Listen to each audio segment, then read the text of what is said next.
ইরানি প্রেসিডেন্টের মৃত্যু আর সৌদি বাদশার স্বাস্থ্য নিয়ে উদ্বেগে বেড়েছে তেলের দাম। সোমবার সকালে বিশ্ববাজারে তেলের দাম আরও কিছুটা বেড়েছে। ইরানি প্রেসিডেন্টকে বহনকারী হেলিকপ্টার বিধ্বস্ত হওয়া এবং সৌদি আরবের উত্তরাধিকারী যুবরাজ বাদশাহর স্বাস্থ্যগত কারণ দেখিয়ে জাপান সফর বাতিল করার পর তেলের দাম বেড়ে যায়।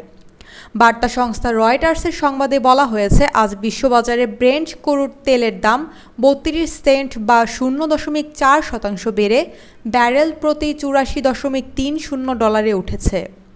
মে মাসের ১০ তারিখের পর এটাই ব্রেন্ট ক্রুডের সর্বোচ্চ দাম। এছাড়া ওয়েস্ট টেক্সাস ইন্টারমিডিয়েট ক্রুড বা WTI ক্রুডের দাম ৫ সেন্ট বেড়ে ব্যারেল প্রতি $৮০.১১ উঠেছে। এর আগে পহেলা মে এই তেলের দাম ছিল ব্যারেল প্রতি $৮০.২৩। অন্যদিকে আজ সোমবার জাপান সফরে যাওয়ার কথা ছিল সৌদি আরবের সিংহাসনের উত্তরাধিকারী যুবরাজ মোহাম্মদ বিন সালমানের, কিন্তু বাদশাহ সালমানের স্বাস্থ্য নিয়ে উদ্বেগ থাকায় যুবরাজ তার সফর বাতিল করেছেন। জাপানের মন্ত্রিপরিষদ সচিব ইয়োশিমাসা হায়াশি কথা জানান। সৌদি আরবের রাষ্ট্রীয় সংবাদ সংস্থা গতকাল রোববার জানিয়েছে, ৮৮ বছর বয়সী বাদশার ফুসফুস সংক্রমিত হয়েছে, তার চিকিৎসা চলছে। এ পরিস্থিতিতে বাজার বিশ্লেষকরা বলছেন, এই অবস্থায় তেলের বাজারে এমনিতেই যে অনিশ্চয়তা আছে তা আরও ঘনীভূত হবে।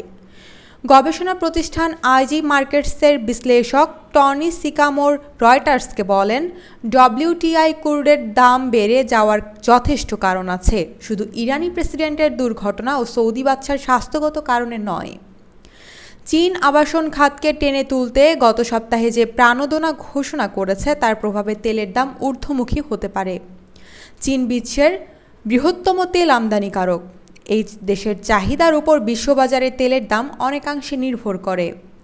মধ্যপ্রাচ্যে নানা উত্তেজনা সত্ত্বেও তেলের দাম সামান্যই বেড়েছে। তেলের দাম প্রায়ই বাড়ছে, কমছে, যদিও এই হ্রাস বৃদ্ধি নির্দিষ্ট সীমার মধ্যেই আছে।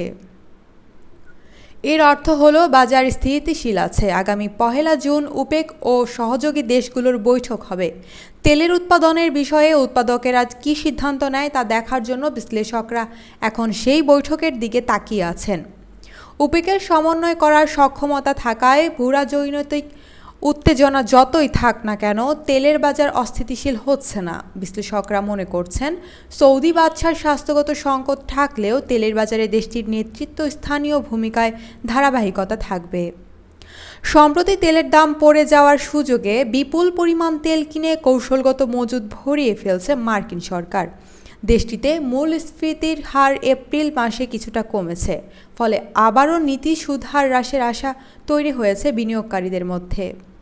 নীতি সুদ হার কমবে এমন আশাবাদের কারণে ডলারের বিনিময় হার কমতে পারে। এতে তেল আমদানিকারী দেশগুলোর সুবিধা হবে।